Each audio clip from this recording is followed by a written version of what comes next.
الحمد لله رب العالمين والصلاة والسلام على سيد الرسول وخاتم النبيين وعلى آله وأصحابه أجمعين أما بعد فأعوذ بالله من الشيطان الرجيم بسم الله الرحمن الرحيم سل بني إسرائيل كم آتيناهم من آية بينة ومن يبدل نعمة الله من بعد ما جاءته فإن الله شديد العقاب صدق الله العظيم اللہم صلی علی سیدنا و مولانا محمد مبارک وسلم وصلی علیہ۔ سامعین محترم، گزشتہ درس میں یہ بات واضح کی گئی تھی کہ بنی اسرائیل یہود و نصارہ کیا اس بات کے انتظار میں ہیں کہ اللہ تعالیٰ بادلوں کے سائے میں ان کے پاس آئے اور فرشتے بھی آئیں اور فیصلہ کر دیا جائے، اس لیے نہیں مان رہے۔ آج کی تلاوت کردہ آیات کے اندر اللہ رب العزت نے اس بات کی تفصیل بیان فرمائی کہ جو پہلی قوموں میں سے کسی نے حق آ جانے کے بعد اس کو جھٹلا دیا اور اس پہ عمل پیرا نہ ہوئے، اپنی خواہشات کی پیروی کی اور حق کو جھٹلا دیا، تو ان کا انجام کیا ہوا، ان کا حشر کیا ہوا، اس بارے میں اللہ نے فرمایا اے نبی صلی اللہ علیہ وسلم بنی اسرائیل سے پوچھ لیجئے، سوال کیجئے۔ سل بنی اسرائیل، سوال کیجئے بنی اسرائیل سے کہ ان کے ساتھ کیا حشر ہوا، انہوں نے جب نعمتوں کو جھٹلایا تو ان کا کیا انجام ہوا۔ کم آتیناہم من آیۃ بینہ، کہ ہم نے انہیں کتنی کھلی نشانیاں عطا فرمائیں۔ بنی اسرائیل سے سوال کیجئے کہ ان کو کتنی کھلی نشانیاں عطا فرمائیں، یعنی تورات عطا فرمائی جو ہدایت دینے کے لیے ایک بہترین ذریعہ کے طور پہ اللہ رب العزت نے انہیں عطا فرمائی۔ ان کو اللہ رب العزت نے عقلی اور نقلی دلائل کے ذریعے ہدایت کو واضح کیا، لیکن انہوں نے ہدایت کو آ جانے کے باوجود نہ صرف یہ کہ اس کا انکار کیا بلکہ ناشکری کی اور اس کے خلاف چلے گئے۔ تو اللہ رب العزت نے ارشاد فرمایا کہ وَمَن يُبَدِّلْ نِعْمَةَ اللَّهِ، یہ سب سے بڑی نعمت تھی دین جو اللہ رب العزت نے انہیں عطا فرمایا تھا۔ سب سے بڑی نعمت ان کے پاس کتاب ہدایت تھی جو انہیں گمراہی سے بچا کے ہدایت کی طرف لے کے جانا تھا، جس نے انہوں نے اس ہدایت سے منہ پھیر لیا اور بجائے اس سے فائدہ اٹھانے کے اس میں تحریف کر دی، اس میں تبدیلی کر دی، ترمیم کر دی اور الٹا وہ گمراہی کا سبب بنا لیا اس کو۔ تو گویا انہوں نے ہدایت جو ملی تھی اس کو تبدیل کر دیا، اس کو بدل دیا، اس کا مقصد جو ہے وہ حاصل نہ کیا۔ تو اللہ رب العزت نے ارشاد فرمایا وَمَن يُبَدِّلْ نِعْمَةَ اللَّهِ مِن بَعْدِ مَا جَاءَتْهُ، کہ جو کوئی نعمت کو بدل دے، نعمت سے فائدہ نہ اٹھائے، نعمت سے انحراف کر لے، اس کے بعد کہ وہ نعمت اس کے پاس آ جائے، وہ ہدایت کی روشن دلائل اس کے پاس آ جائیں، وہ ان سے فائدہ نہ اٹھائے، وہ منہ موڑ لے، وہ ہدایت سے انحراف کر لے، تو فَإِنَّ اللَّهَ شَدِيدُ الْعِقَابِ، تو یہ بات واضح طور پہ سن لو کہ پھر جو ہدایت آ جانے کے بعد اس سے فائدہ نہ اٹھائے، اس سے منہ پھیر لے، تو فَإِنَّ اللَّهَ شَدِيدُ الْعِقَابِ، اللہ تعالیٰ سخت عذاب دینے والا ہے۔ اللہ تعالیٰ اس بات پہ سخت پکڑ کرنے والا ہے، اس کی پکڑ بڑی سخت ہے، کیونکہ اس نے کامیاب ہونے کے لیے ہدایت کا ذریعہ بھیجا، کتابیں، اور اس نے کامیاب ہونے کے لیے ہدایت کے روشن دلائل بھیجے۔ تو اگر کوئی اس کے باوجود ان سے فائدہ نہیں اٹھائے گا تو گویا اللہ رب العزت کی شدید پکڑ میں آ جائے گا۔ یہ بات اللہ رب العزت نے تمام انبیاء علیہ السلام کے ذریعے لوگوں کو بتلائی، لوگوں کو ایک راہ راست کی تلقین کرنے کے لیے انبیاء علیہ السلام نے اللہ رب العزت کے پیغام کو لوگوں تک پہنچایا۔ جو انسان ہدایت سے انحراف کرتے گئے، اللہ تعالیٰ نے جو ہے وہ انبیاء علیہ السلام کا سلسلہ جاری فرمایا۔ اللہ تعالیٰ نے انبیاء علیہ السلام کو بھیجا اور ان لوگوں کی رہنمائی فرمائی اور ان کو واضح دلائل دیے اور ان کے پاس واضح نشانیاں آ گئیں۔ انبیاء علیہ السلام نے انہیں عقلی دلائل سے بھی سمجھایا، ریزننگ بھی پیش کی، انہیں کائنات کے آفاق کے دلائل کے ذریعے اللہ تعالیٰ کی توحید، اللہ کی قدرتوں کی نشانیاں ان پر واضح کی، لیکن انہوں نے اگر انحراف کر لیا، انہوں نے اس سے منہ پھیر لیا، تو پھر اللہ تعالیٰ نے ان کو پکڑ میں آ لیا اور ان کے اوپر دنیا کے اندر بھی عذاب مسلط کر دیا، آخرت کے لیے بھی اللہ رب العزت نے ان کے لیے عذاب کی وعیدیں سنا دی۔ تو یہ گویا کہ ایک اللہ کی طرف سے ایک ترغیب تھی جہاد کی. ہم گزشتہ جو درس کے اندر جہاد کے تمہیدی امور کو ڈسکس کر رہے تھے کہ یہ جو آیات ہیں، ان آیات کے اندر اللہ تعالیٰ نے مختلف انداز کے ساتھ مسلمانوں کو جہاد کی ترغیب دی ہے کہ وہ لوگ جو کتاب اور ہدایت سے منہ موڑ لیں ان کے لیے جہاد کے ذریعے ان کو راہ راست پہ لے کے آؤ. اب اگلی آیت میں ارشاد فرمایا، اور یہ بھی در حقیقت جہاد کے لیے ایک ترغیب کے طور پہ ذکر فرمایا کہ کیا وجہ تھی کہ انہوں نے اللہ کی طرف سے واضح نشانیاں اور دلائل آنے کے بعد ہدایت سے منہ موڑا. اس کی ریزن کیا تھی؟ ریزن یہ تھی کہ دنیا کی زندگی انہوں نے اپنے لیے سب کچھ بنا لیا تھا. دنیا کی زندگی کو زُيِّنَ لِلَّذِينَ كَفَرُوا الْحَيَاةُ الدُّنْيَا. بڑی اہم باتیں کو ذرا غور سے سننا بہت ضروری ہے کہ کفار نے دنیا کی زندگی کو اپنے لیے حسین و جمیل بنا لیا تھا. زُيِّنَ مزین کر لیا تھا، مزین کر دیا گیا، ان کو بڑا بھلا کر کے دکھا دیا گیا. للذین کفروا، کافروں کو الحیات الدنیا، دنیا کی زندگی، دنیا کی زندگی میں مست ہو گئے، سب کچھ دنیا کی زندگی کو سمجھ لیا، اپنا سب کچھ دنیا کی زندگی کو سمجھ لیا اور دنیا کو اپنی کامیابی کا ذریعہ سمجھ لیا. دنیا میں غرق ہو کے رہ گئے اور دنیا ہی میں کھو گئے اور ان کو ہی اپنی سب سے قیمتی، حسین اور اعلیٰ ترین چیز سمجھ بیٹھے دنیا کو، دنیا کی کامیابی کو، اور اس کو بڑا بھلا ان کو لگنے لگا سارا نظام دنیا کا. اور نہ صرف یہ کہ وہ خود دنیا میں غرق ہو گئے اور دنیا ہی کے اندر کھو گئے اور دنیا کی طلب میں اللہ تعالیٰ کو بھلا بیٹھے، بلکہ وَيَسْخَرُونَ مِنَ الَّذِينَ آمَنُوا، وہ ایمان والوں سے تمسخر بھی کرنے لگ گئے کہ ان کے پاس تو نہ مال ہے، نہ جائیداد ہے، نہ ان کے پاس جو ہے نا وہ بڑے بڑے وسائل ہیں، بڑے بڑے ذرائع ہیں، یہ تو غرباء لوگ ہیں، مساکین لوگ ہیں. ان کے ساتھ تمسخر بھی اڑانے لگے. رسول اللہ صلی اللہ علیہ وسلم جب اپنے ساتھ مختلف غریب صحابہ کرام کو اپنے ساتھ بٹھاتے تھے تو بعض مشرکین رؤساء جب آتے تھے تو وہ یہ مطالبہ کرتے تھے کہ ان غریبوں کو اپنے پاس سے اٹھاؤ تب ہم بیٹھیں گے. سب لوگ ایسے جمع کر لیے. اللہ رب العزت نے قرآن مجید کے مختلف مقامات پر نبی پاک صلی اللہ علیہ وسلم کو اپنے ساتھ بیٹھنے والے ان صحابہ کو اپنے ساتھ جوڑے رکھنے کا حکم ارشاد فرمایا کہ ان کو اپنے سے دور نہیں کرنا. حضرت عبداللہ ابن ام مکتوم رضی اللہ تعالیٰ عنہ کا ایک واقعہ آتا ہے کہ وہ نابینا تھے اور وہ کچھ آپ صلی اللہ علیہ وسلم سے کچھ باتیں پوچھنا چاہ رہے تھے. تو اس دوران کچھ عرب کے رئیس اور مشرکین کے سردار بھی آئے ہوئے تھے. تو آپ صلی اللہ علیہ وسلم نے تھوڑا سا اس بات پہ ناگواری کا اظہار کیا کہ میں ان سے بات کر لوں، یہ رئیس ہیں اور ان کی بات جو ہے وہ مان جائیں گے تو آگے اسلام پھیلنے میں آسانی ہو جائے گی. تو مقصد تو آپ صلی اللہ علیہ وسلم کا یہی تھا کہ دین پھیل جائے، لیکن اللہ تعالیٰ کو اس نابینا صحابی کی طرف آپ صلی اللہ علیہ وسلم کا یہ جو رویہ تھا یا آپ صلی اللہ علیہ وسلم کی یہ تھوڑی سی جو اظہار تھا یہ پسند نہ آیا اللہ رب العزت کو. اللہ تعالیٰ نے قرآن مجید میں یہ ارشاد فرمایا عبس وتولی، تیوری چڑھائی اور منہ پھیرا، ان جاءہ الاعمی، کہ ایک نابینا صحابی ان کے پاس آیا. اور یہاں سے یہ مضمون بیان فرمایا کہ وہ جو صحابی نابینا آیا ہے وہ کچھ سیکھنے کے لیے آیا، طلب کرنے کے لیے آیا ہے. جو باقی لوگ ہیں جو جن کو اتنی طلب ہی نہیں ہے تو ان سے یہ زیادہ سپیریئر ہیں اور ان کی طرف توجہ رکھنا یہ زیادہ لازم ہے اور یہ زیادہ افضل ہے اور یہ زیادہ بہتر ہے بنسبت اس کے کہ ان کی طرف متوجہ ہو جائیں. یعنی غریب صحابہ کرام کو ہمیشہ انبیاء علیہ السلام کے ساتھ ان لوگوں نے ساتھ دیا جو مالی اعتبار سے بہت زیادہ امیر نہیں تھے، لیکن انہیں اس کی وجہ بھی یہی تھی کہ وہ دنیا کو اپنی مکمل طور پہ نصب العین بنا کے نہیں بیٹھے ہوئے تھے. دنیا کو ضرورت کی حد تک، اچھی آسائشوں کی حد تک ہر کوئی ریکمینڈ کرتا ہے، لیکن دنیا ہی مطمع نظر بن جائے اور یہی مقصد اور مقصود بن جائے تو پھر انسان راہ راست سے دور جانے کے امکانات بہت زیادہ ہو جاتے ہیں. تو فرمایا کہ زُيِّنَ لِلَّذِينَ كَفَرُوا الْحَيَاةُ الدُّنْيَا، کفار کو دنیا کی زندگی مزین کر دی گئی، وہ بہت زیادہ اس کو بھلی لگتی ہے. وَيَسْخَرُونَ مِنَ الَّذِينَ آمَنُوا، اور وہ نشہ دولت میں مست ہو کر اسلام اور مسلمانوں کا مذاق اڑاتے ہیں کہ بھئی ہمارے پاس تو دولت ہے اور یہ نادار ہیں اور ان کے پاس تو ہے ہی کچھ نہیں، تو مذاق اڑاتے ہیں، تمسخر اڑاتے ہیں.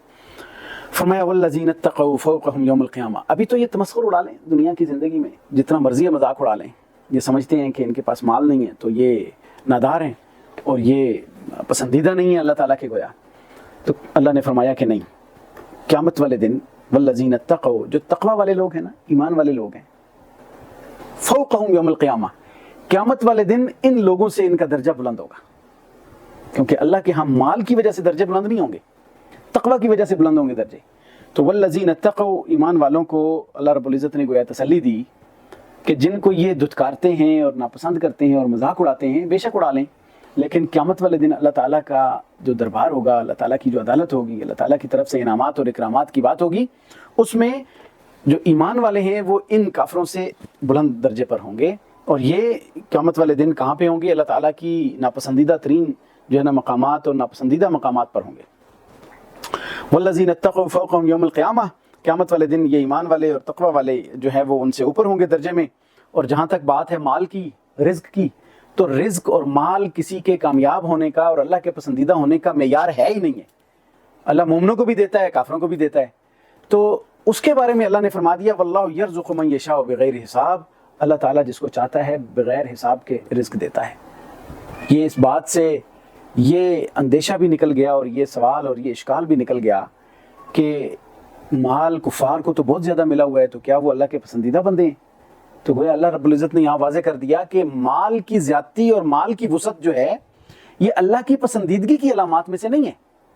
کسی مومن کو بھی وسیع مال مل سکتا ہے، کسی کافر کو بھی مل سکتا ہے، اور کافروں کو تو اللہ رب العزت نے دنیا میں چونکہ ڈھیل دی ہوئی ہے اس لیے یہاں پہ مال بہت زیادہ دے دیا ان کو، کیونکہ اللہ کے ہاں اس مال کی حیثیت کچھ نہیں ہے. ہم اس کو بہت زیادہ اپنے اوپر سوار کر کے رکھتے ہیں، ہم اس کے اندر اتنا زیادہ غرق ہو جاتے ہیں کہ اپنے دین کے امور کو، اپنے عائلی امور کو، خاندانی امور کو، معاشرتی امور کو، ان سب کو مال کے نیچے رکھتے ہیں اور مال کو فوقیت دیتے رہتے ہیں. اللہ کے ہاں اس مال کی فوقیت نہیں ہے، یہ ہم نے اپنے اوپر سوار کر لیا اس کو. مال، دولت، ثروت، وسائل، ذرائع، یہ انسان کی بنیادی ضروریات، بنیادی آسائشوں کے لیے ہیں، بنیادی سہولیات کے لیے ہیں. یہ زندگی کا مطمع نظر قطعاً نہیں ہے کہ بہت زیادہ مال کے پیچھے لگ جاؤ اور اپنے ایمان کو چھوڑ بیٹھو. تو فرمایا واللہ یرزق من یشاء بغیر حساب، اللہ تعالیٰ جس کو چاہتا ہے بغیر حساب کے رزق دیتا ہے. اس سے یہ مراد بھی نہیں لینی چاہیے کہ رزق حاصل کرنے کے لیے جو کوشش ہے، اسٹرگل ہے، اس کو ترک کر دیا جائے. کہ اللہ جس کو چاہتا ہے بے حساب رزق دیتا ہے، اس میں کوئی شک نہیں ہے. اللہ تعالیٰ نے یہاں پہ جو جس پس منظر میں یہ بات ہوئی ہے اس سے مراد یہی ہے کہ اللہ تعالیٰ مومنوں کو دے یا کافروں کو دے روزی، یہ یہاں پہ فوقیت درجات کا سبب نہیں ہے. اللہ جس کو چاہتا ہے بے حساب رزق دیتا ہے. لیکن جہاں تک کوشش کی بات ہے، اسٹرگل کی بات ہے، تو قرآن مجید میں دیگر کئی مقامات پر اللہ رب العزت نے اس بات کو واضح کیا کہ انسان کو اس کی اسٹرگل اور کوشش کے مطابق ملتا ہے. یعنی یہ بھی اللہ کا نظام ہے کہ اللہ تعالیٰ محنت کرنے والے کو اس کا صلہ دیتا ہے. لیس للانسان الا ما سعی، انسان کو وہ کچھ اللہ نے دینے کا وعدہ کیا ہے جس کی وہ کوشش کرتا ہے. تو کوشش ترک نہیں کرنی چاہیے، کوشش جاری رکھے، انسان خوب سے خوب تر کی تلاش جاری رکھے. حلال رزق کو طلب کرنا، حدیث میں آتا ہے طلب کسب الحلال فریضۃ بعد الفریضہ، طلب کسب حلال جو ہے یہ فرض نمازوں کے بعد، فرض عبادات کے بعد سب سے بڑا فرض ہے. تو دین ایسی چیز کا نام نہیں ہے کہ ہاتھ پہ ہاتھ دھر کے بیٹھ جانے کو ریکمینڈ کرے، ہاتھ پہ ہاتھ دھر کے بیٹھ جانے کو جو ہے وہ پسند کرے، بلکہ دین یہ حرکت میں رکھنے والا دین ہے، یہ محتاجی والا دین نہیں ہے. یہ جو ہے نا دینے والے ہاتھ کو، اوپر والے ہاتھ کو افضل قرار دیتا ہے. اور اوپر والا ہاتھ تب بنتا ہے جب انسان کچھ محنت کر کے کماتا ہے، کوشش کرتا ہے. جب محنت کر لیتا ہے، کوشش کر لیتا ہے، اس کے نتائج کو، اس رزق کے اندر حاصل ہونے والی برکت کو، اس رزق کی وسعت کو اللہ کے سپرد کر دیتا ہے. اپنی کوشش میں کمی نہیں کرتا، لیکن اس سے حاصل ہونے والے رزق کے اندر جو برکت ہے، وسعت ہے، اس کے نتائج ہیں، اس کو اللہ کے جو ہے نا سپرد کر دیتا ہے، اللہ تعالیٰ کے حوالے کر دیتا ہے. اللہ تعالیٰ اس میں برکت ڈالتا ہے. اگر وہ حلال کمائے گا، حلال ذرائع کو استعمال کرے گا، حلال سورسز یوز کرے گا، حلال انداز سے کرے گا، وہ ساری چیزیں اللہ تعالیٰ اس کو دیکھتا ہے. اللہ تعالیٰ اس کے مطابق انسان کے رزق میں برکت عطا کرتا ہے اور اس میں وسعت اور کشادگی پیدا کرتا ہے. تو واللہ یرزق من یشاء بغیر حساب کا یہ معنی ہے جو میں نے آپ کو سمجھا دیا. اس کے بعد فرمایا کہ کان الناس امۃ واحدۃ، یہ جو انسان ہیں ان کی ایک ہسٹری بیان فرمائی اللہ رب العزت کہ تمام لوگ ایک دین پر تھے. ایک دین یعنی دین توحید، دین اسلام. اللہ تعالیٰ نے جو تمام انسانوں کو ایک توحید کے دین پہ جمع کر رکھا تھا. کان الناس امۃ واحدہ، ایک دین تھا. سب اللہ تعالیٰ کی توحید کے کاربند تھے، اللہ کو ایک مانتے تھے. اور امت مسلمہ تھے. پھر کیا ہوا؟ انہوں نے آپس میں اس توحید کے اندر اور ایمان اور کفر کے اندر اختلاف شروع کر دیا. شروع میں سب ایک تھے، پھر انہوں نے اختلاف شروع کر دیا. سورہ یونس میں اسی بات کی تفصیل اسی طرح آتی ہے، وَمَا كَانَ النَّاسُ إِلَّا أُمَّةً وَاحِدَةً فَاخْتَلَفُوا، کہ لوگ جو ہے وہ ایک ہی امت تھے، پھر انہوں نے اس میں اختلاف کیا. یہاں پہ اختلافو کا لفظ آگے ذکر ہو رہا ہے. تو جب انہوں نے اختلاف کیا، فاختلفوا فی التوحید، یعنی توحید میں انہوں نے اختلاف کیا، انہوں نے اس کے اندر کوئی شرک کے اندر چلے گئے، کسی نے جو ہے نا وہ معبودان باطلہ کو اپنا الہ بنا لیا. تو اللہ رب العزت نے فبعث اللہ النبیین، اللہ نے ان کے اندر نبی بھیجے، انبیاء علیہ السلام کا سلسلہ بھیجا. یعنی جو گمراہی کے اندر جاتا تھا تو اللہ تعالیٰ اس میں نبی بھیج دیتے تھے. یعنی تمام نبیوں کا مقصد، مشن اور ٹارگٹ ایک ہوتا تھا، اور وہ دین اسلام کی طرف مائل کرنا مقصود تھا. دین اسلام کی دعوت مقصود تھی، توحید کی دعوت تھی تمام انبیاء علیہ السلام کا. مبشرین و منذرین، ان نبیوں کی کیا صفت تھی؟ کہ وہ ایمان والوں کو جنت کی خوشخبریاں سناتے تھے، کامیابی کی خوشخبریاں سناتے تھے، مان لینے والوں کو کامیابی کی نوید سناتے تھے. وہ منذرین، اور انکار کرنے والوں کو، نہ ماننے والوں کو، جھٹلانے والوں کو ڈراتے تھے. منذرین انذار سے ہے، یعنی ڈراتے تھے. یہ نبیوں کا کام تھا، ان کی ذمہ داری یہ تھی. اور صرف نبی نہیں بھیجے بلکہ وَأَنزَلَ مَعَهُمُ الْكِتَابَ بِالْحَقِّ، ان کے ساتھ کتابیں بھی بھیجی، حق بات لے کر آئیں، حق بات کی تلقین کے لیے، حق بات کی ترویج اور اشاعت کے لیے کتابیں بھیجی اللہ تعالیٰ نے نبیوں کے ساتھ. لِيَحْكُمَ بَيْنَ النَّاسِ فِيمَا اخْتَلَفُوا فِيهِ، تاکہ وہ نبی جو آئے، وہ کتابیں جو آئیں، اللہ تعالیٰ ان کتابوں اور ان نبیوں کے ذریعے فیصلہ کر دے حق اور باطل میں. لِيَحْكُمَ بَيْنَ النَّاسِ، تاکہ لوگوں کے درمیان فیصلہ کر دے اللہ تعالیٰ کہ حق کیا ہے اور باطل کیا ہے. نبیوں نے آ کے حق اور باطل کو واضح طور پہ بیان کیا کہ یہ بات حق ہے، یہ باطل ہے. تمام انبیاء علیہ السلام نے آ کے فرمایا وَمَا أَرْسَلْنَا مِن قَبْلِكَ مِن رَسُولٍ إِلَّا نُوحِي إِلَيْهِ أَنَّهُ لَا إِلَهَ إِلَّا أَنَا فَاعْبُدُونِ. جو بھی رسول اللہ تعالیٰ نے بھیجے تمام انبیاء علیہ السلام، ان کی طرف یہ وحی ضرور کی کہ جا کر یہ بات لوگوں کو بتا دیں کہ اللہ کے سوا کوئی معبود نہیں، صرف میری عبادت کرو، اللہ تعالیٰ کی عبادت کرو. یہ پیغام توحید تمام انبیاء علیہ السلام کا مشترکہ تھا، تمام میں یہ کامن تھا. ہر نبی نے دعوت توحید لازم دی، کامیابی کی دعوت لازمی دی، اللہ تعالیٰ کے دین کی دعوت دی، اور ان کو کامیابی کا یہ جو بنیادی سبب ہے یہ بیان فرما دیا. تو فرمایا کہ لِيَحْكُمَ بَيْنَ النَّاسِ فِيمَا اخْتَلَفُوا فِيهِ، جس میں وہ اختلاف کرتے تھے، یعنی توحید، دین اسلام اور کفر، اس میں جو اختلاف کرتے تھے، اللہ تعالیٰ نے ان کے درمیان فیصلہ کرنے کے لیے کیا کیا؟ انبیاء علیہ السلام کا سلسلہ بھیجا. اور انبیاء علیہ السلام کو بھیج کے یہ سارا ایک مشن تھا، ایک مقصد تھا تمام انبیاء علیہ السلام کا. اس کی مثال ایسے ہے جیسے تندرستی ایک چیز ہے، ایک تندرستی ہے. بیماریاں کئی ہیں، کسی ایک بیماری کے علاج کے لیے کوئی ایک دوا تجویز کر دی. کسی ایک قوم کے اندر بیماری آئی تو اس کو کہا جی تم توحید پہ عمل کرو، باقی جو ان کے اندر خرابیاں تھیں ان کے لیے نبی بھیج دیے. کسی دوسری بیماری کے لیے دوسرے نبی بھیج دیے، لیکن انہوں نے توحید اور دوسری بیماری ساتھ اس کا علاج شروع کر دیا. جب قرآن مجید آیا تو وہ تمام بیماریوں کی شفا لے کر قرآن مجید کو اللہ رب العزت نے گویا کہ بھیج دیا.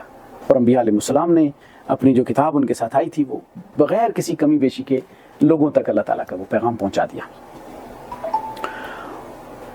اب یہ تو اللہ رب العزت نے بندوبست کیا کہ تمام لوگ توحید پر تھے، اللہ تعالیٰ نے ان کو جو ہے نا جب اختلاف کیا انہوں نے تو اللہ نے نبی اور کتابیں بھیجی تاکہ ان کے درمیان فیصلہ کر دیں. لیکن اب ان کتابوں میں اور اس اللہ تعالیٰ کے پیغام میں بھی اختلاف کیا. اب یہ فرمایا کہ کن لوگوں نے اختلاف کیا، کن لوگوں نے جھٹلایا اس کو، اور کب جھٹلایا اور کیوں جھٹلایا. یہ بڑی اہم 3 چیزیں ہیں اللہ رب العزت نے واضح کر دی. آج بھی اگر ہم انحراف دین سے دیکھتے ہیں تو اس کے یہی 3 اسباب سامنے آتے ہیں. کن لوگوں نے جھٹلایا، کب جھٹلایا اور کیوں جھٹلایا. یہ 3 باتیں فرمایا. وَمَا اخْتَلَفَ فِيهِ إِلَّا الَّذِينَ أُوتُوهُ، اس دین اسلام کے اندر، توحید کے اندر کن لوگوں نے اختلاف کیا، کن لوگوں نے اس پیغام کو جھٹلایا، کن لوگوں نے اس سے انحراف کیا. الَّذِينَ أُوتُوهُ، ان لوگوں نے جن کو یہ دیا گیا ہدایت کا پیغام. ہدایت سے انحراف کس نے کیا؟ جن کو یہ ہدایت کا پیغام دیا گیا. اہل کتاب ان کے علماء سمجھ کے جان کے وہ سارا جانتے ہوئے، ایسا نہیں ہے کہ انہوں نے غلط فہمی کی بنیاد پہ یہ کیا ہو، الا الذین اوتوہ، اس کو ان کو دیا گیا، سمجھایا گیا، کتاب کا علم عطا کیا گیا۔ علماء سو، احبار اور رہبان کا لفظ قرآن مجید میں آتا ہے، ان کثیرا من الاحبار والرہبان لیأکلون اموال الناس بالباطل، کہ کثیر احبار اور رہبان ہیں جو لوگوں کا مال باطل طریقے سے کھاتے ہیں، وَيَصُدُّونَ عَن سَبِيلِ اللَّهِ، اور اللہ کے رستے سے روکتے ہیں۔ کون لوگ؟ عالم، ان کے احبار اور رہبان، علماء سو، حق بات سے روکتے ہیں۔ کیا ایسا نہیں ہے کہ ان کو سب پتہ ہو؟ سارا پتہ ہوتا ہے کہ نہیں ہوتا؟ کتاب کا علم ہوتا ہے، اللہ تعالیٰ نے ان کو جو ہے نا نبی بھیجے، کتابیں بھیجی، کتابیں ان تک پہنچی، پیغام پہنچا، تو وہ تو سب کچھ جان رہے ہوتے ہیں، عوام الناس تو ان کو فالو کرتے ہیں۔ سبب تو وہ لوگ بنتے ہیں جو مذہبی قیادت اور سیادت کو سنبھال کے بیٹھے ہیں اور مس گائیڈ کر رہے ہوتے ہیں۔ تو یہی اللہ رب العزت نے ارشاد فرمایا کہ الا الذین اوتوہ، جن کو یہ کتاب دی گئی یا جن کو یہ ہدایت دی گئی، تو ان کو، جن لوگوں نے اللہ تعالیٰ کی فطری دین توحید میں اختلاف کیا، وہ لوگ ہیں جن کو یہ اس کا علم دیا گیا۔ ایک تو یہ بات ہوگی جو ان کے مذہبی پیشوا تھے اور وہ باطل طریقے سے، ان میں اچھے بھی تھے، اچھے لوگوں نے ہمیشہ دین کی دعوت اور جو ہے وہ اللہ کا پیغام، کتابوں کا پیغام وہ صحیح طور پہ پہنچایا، لیکن جنہوں نے جھٹلایا ان کی بات ہو رہی ہے، جنہوں نے اختلاف کیا ان کی بات ہو رہی ہے۔ کب کیا؟ من بعد ما جاءتهم البینات، اس کے بعد کہ ان کے پاس یہ واضح نشانیاں آ گئیں، عقلی دلائل اللہ تعالیٰ نے دے دیے۔ بھئی کیوں اللہ کو ایک ماننا ہے؟ اللہ تعالیٰ کی توحید کا اقرار کیوں کرنا ہے؟ اللہ تعالیٰ ہی کی عبادت کیوں کرنی ہے؟ کون سی ایسی دلیل، روشن واضح دلیل ہے جو اللہ تعالیٰ نے قرآن مجید میں نہیں دی، پہلی کتابوں میں نہیں دی، انبیاء علیہ السلام کے ذریعے نہیں دی؟ من بعد ما جاءتهم البینات، کب کیا؟ ساری ہدایت آ جانے کے بعد کیا۔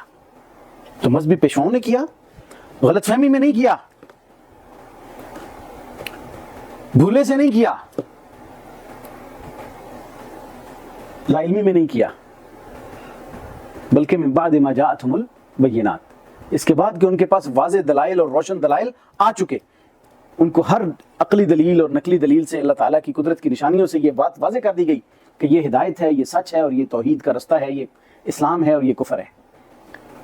اور کیوں کیا؟ کیوں کیا؟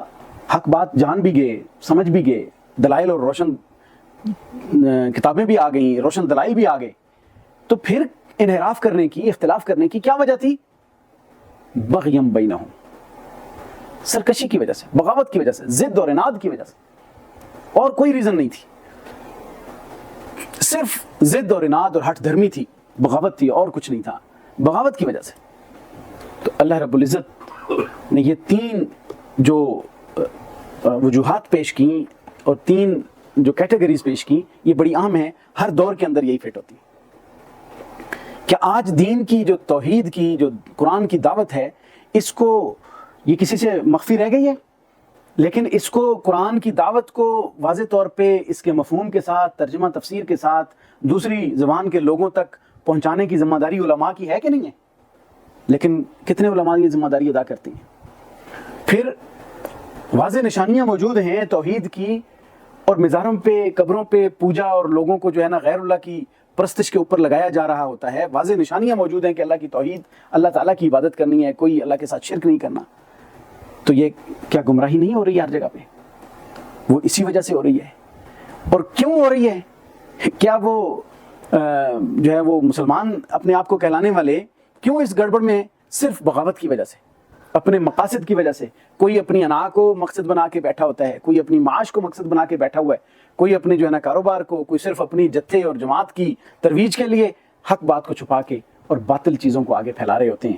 تو فرمایا کہ یہ ان کے اندر یہ خرابی تھی، لیکن اس کے پیرالل تصویر کا دوسرا رخ بھی اللہ رب العزت نے پیش فرمایا کہ ایک طرف تو وہ اہل کتاب ہیں جو حق بات کو چھپاتے ہیں اور حق بات کا جو ہے نا وہ انکار کرتے ہیں، اور فہد اللہ الذین آمنوا، جو ایمان والے ہیں ان کو اللہ تعالیٰ نے راہ ہدایت عطا فرما دی۔ انہوں نے تورات کے احکام کو چھپایا، ایمان والوں کو اللہ تعالیٰ نے فہد اللہ الذین آمنوا، اللہ تعالیٰ نے ایمان والوں کو یا ایمان کے طلبگاروں کو اللہ تعالیٰ نے کو اس بات میں جس میں وہ اختلاف کرتے تھے راہ حق کی ہدایت دے دی۔ تو لما اختلفوا فیہ، جس میں وہ اختلاف کرتے تھے، من الحق، حق میں سے، باذنہ، اپنے حکم کے ساتھ۔ یعنی یہود و نصارہ کیا کرتے تھے؟ انہوں نے جس بات میں افراط اور تفریط سے کام لیا، اللہ تعالیٰ نے مسلمانوں کو اس کی راہ اعتدال دکھا دی۔ ابراہیم علیہ السلام کے بارے میں کیا کہتے تھے مشرکین؟ یہود و نصارہ، یہودی کہتے تھے کہ ابراہیم علیہ السلام یہودی تھے، عیسائی کہتے تھے کہ ابراہیم علیہ السلام عیسائی تھے۔ قرآن مجید میں کہا گیا کہ نہیں، وَلَٰكِن كَانَ حَنِيفًا مُسْلِمًا، وہ تو جد امجد جو تھے وہ حنیف تھے، یکسو تھے اللہ کی طرف، اللہ کی توحید کے پیروکار تھے اور مسلم تھے، وہ یہودی یا عیسائی نہیں تھے۔ اسی طرح یہودیوں نے عیسیٰ علیہ السلام کو سولی پہ لٹکانے کی بات کر لی، اور عیسائیوں نے عیسیٰ علیہ السلام کو جو ہے وہ خدا کا بیٹا بنا دیا۔ اللہ تعالیٰ نے مسلمانوں کو راہ اعتدال دکھائی کہ عیسیٰ علیہ السلام اللہ تعالیٰ کے نبی ہیں، اللہ کے رسول ہیں، وہ اللہ کے بیٹے نہیں ہیں، اور ان کو سولی پر بھی نہیں چڑھایا گیا۔ یعنی جتنی بھی چیزیں تھیں، فَهَدَى اللَّهُ الَّذِينَ آمَنُوا، ایمان والوں کو اللہ تعالیٰ نے راہ ہدایت دکھائی، لِمَا اخْتَلَفُوا فِيهِ، جس میں وہ اختلاف کرتے تھے۔ توحید کے اندر اللہ تعالیٰ نے ان کو راہ راست دکھایا، توحید کی روشن دلائل قرآن مجید میں، پورا قرآن مجید توحید کے مضامین سے بھرا پڑا ہے۔ یہ مسلمانوں کے لیے اللہ کا کرم ہے کہ وہ عقیدہ، وہ نظریہ، جس نظریہ کی بنیاد پہ پچھلی قومیں تباہ ہوئیں اور اللہ تعالیٰ نے ان کو گمراہ قرار دے دیا، وہ شرک اور کفر کی گہرائیوں میں گر گئے، اس وجہ اور اس عقیدہ کے ترویج کے لیے اللہ تعالیٰ نے قرآن مجید کا اکثر حصہ مختص کر دیا۔ یہ کوئی چھوٹی سی بات نہیں ہے کہ جس عقیدہ کی وجہ سے پہلی قومیں تباہ ہوئیں، اللہ نے اس عقیدہ کی صحیح شکل قرآن مجید کے ایک ایک صفحے پر، ایک ایک آیت میں، ایک ایک سورت میں اللہ رب العزت نے کھول کھول کر توحید واضح کی، توحید کی تمام شکلیں واضح کی، تاکہ یہ امت اس خرابی سے بچ جائے جس کا شکار پہلی امتیں ہوئی تھیں۔ فرمایا واللہ یہدی من یشاء الی صراط مستقیم، یعنی اللہ تعالیٰ جس کو چاہتا ہے اس کو صراط مستقیم کی طرف ہدایت دیتا ہے، راہ راست کی طرف ہدایت دیتا ہے۔ اور اللہ کس کے لیے چاہتا ہے، یہ بھی قرآن میں اللہ رب العزت نے بیان فرما دیا کہ اللہ کس کے لیے چاہتا ہے کہ اس کو ہدایت ملے۔ وَيَهْدِي إِلَيْهِ مَن يُنِيبُ، اللہ تعالیٰ اس کے لیے ہدایت کا فیصلہ کرتا ہے اور اس کے لیے چاہتا ہے کہ اس کو ہدایت مل جائے، جو ہدایت کا طلبگار ہوتا ہے اور ہدایت کی طلب اور جستجو میں لگا رہتا ہے، جو ہدایت اللہ تعالیٰ سے مانگتا رہتا ہے، ہدایت کی طلب اور جستجو میں لگا رہتا ہے، اللہ تعالیٰ اس کو راہ راست پہ چلا دیتا ہے۔ یعنی اسی آیت کی تفسیر یہ ہے دوسری جگہ پہ، وَيَهْدِي إِلَيْهِ مَن يُنِيبُ وَيَهْدِي إِلَيْهِ مَن أَنَابَ يُنِيبُ إِنَابَ، یہ قرآن مجید میں انابت کا تذکرہ بڑی کثرت کے ساتھ ہے کہ اللہ تعالیٰ انابت والے کو، منیب کو اللہ تعالیٰ ہدایت دیتا ہے، جو اللہ تعالیٰ کی ہدایت کا طلبگار ہوتا ہے، جو راہ راست کا طلبگار ہوتا ہے اور جو ہدایت کی طرف قدم بڑھاتا ہے، اللہ تعالیٰ اس کی انگلی پکڑ لیتا ہے۔ یہ ہے واللہ یہدی من یشاء الی صراط مستقیم۔ میں نے پہلے بھی اس کی ایک مثال دی تھی کہ وہ بچہ جو کرالنگ کر رہا ہو، اس کو پیرنٹس انگلی سے پکڑ کے چلانے کی کوشش نہیں کرتے، اس بچے کو انگلی سے پکڑ کے چلانے کی کوشش کرتے ہیں کہ جو کسی چیز کو پکڑ کے کھڑا ہونا شروع کر دے تو پھر ماں باپ اس کا ہاتھ پکڑ لیتے ہیں کہ چلو اب چلنے کی کوشش کرو۔ جو انسان ہدایت کی طلب میں لگ جاتا ہے، قرآن سے ہدایت لینے کے لیے انسان اپنے آپ کو پیش کرتا ہے کہ میں قرآن کو سمجھوں، قرآن سے ہدایت لوں، اور ہدایت کا طلبگار بنا رہتا ہے، راہ راست اور صراط مستقیم کے لیے وہ خواہش مند رہتا ہے، کوشاں رہتا ہے، کوئی نہ کوئی کسی نہ کسی طریقے سے وہ اپنے عمل سے، قول سے، فعل سے وہ لگا رہتا ہے اس چیز میں، پھر اللہ تعالیٰ اس کی دنیا کے ہر کام میں اس کی انگلی پکڑ لیتا ہے، پھر اللہ تعالیٰ اس کو جو ہے وہ اپنی معیت اور اپنی مدد کے ساتھ آگے چلاتا ہے اور آگے بڑھاتا ہے تاکہ وہ صراط مستقیم پر چلتے ہوئے جنت میں پہنچ جاتا ہے۔ تو یہ ہے اللہ تعالیٰ کا کسی کو ہدایت دینا۔ ورنہ اگر ہم یہ کہیں کہ اللہ ہی جس کو چاہتا ہے ہدایت دیتا ہے، تو پھر گمراہ لوگ تو کہیں گے کہ جی ہم تو بری الذمہ ہو گئے، ہمیں تو اللہ نے گمراہ کیا ہے۔ تو ایسا قطعاً نہیں ہے، اس سے مراد قرآن مجید کا ایک حصہ دوسرے حصے کی تفسیر خود بیان کرتا ہے۔ القرآن یفسر بعضہ بعضا، قرآن کا ایک حصہ دوسرے حصے کی تفسیر خود بیان کرتا ہے۔ اور دوسری جگہ پہ یہ بات واضح ہو گئی، وَيَهْدِي إِلَيْهِ مَن يُنِيبُ، کہ اللہ تعالیٰ اس کو ہدایت دیتا ہے جو انابت والا ہوتا ہے، جو رجوع کرتا ہے۔ یہاں تک یہ آیات، اس میں بھی ترغیب جہاد ہے کہ جنہوں نے اللہ تعالیٰ کی طرف سے واضح نشانیاں آ جانے کے بعد منہ پھیر لیا، اس میں اختلاف کیا، بغاوت کی، تو ان کے خلاف جہاد ضروری ہے۔ جہاد کے ذریعے وہ درست ہوں گے۔ وہ اس بغاوت کی وجہ سے ظلم اور زیادتی بھی کریں گے۔ جب انہوں نے جو اللہ کے دین کے ساتھ بغاوت اور ظلم اور زیادتی کرتا ہے، وہ انسانیت کو کہاں چھوڑے گا؟ جب وہ ظلم اور زیادتی کریں گے تو ان کے خلاف جہاد کے لیے تیار ہو جاؤ۔ جہاد ہی کے مضامین کو آگے بڑھایا جا رہا ہے، آگے جا کے جہاد کے تفصیلی احکام اور اس کے جو آیات ہیں وہ بیان ہوتی ہیں۔ اللہ تعالیٰ سے دعا ہے کہ اللہ تعالیٰ قرآن مجید کی سمجھ نصیب فرمائے، جو کچھ کہا گیا ہے سنیں گے اس پہ عمل کرنے کی توفیق عطا فرمائے۔ وآخر دعوانا الحمدللہ رب العالمین۔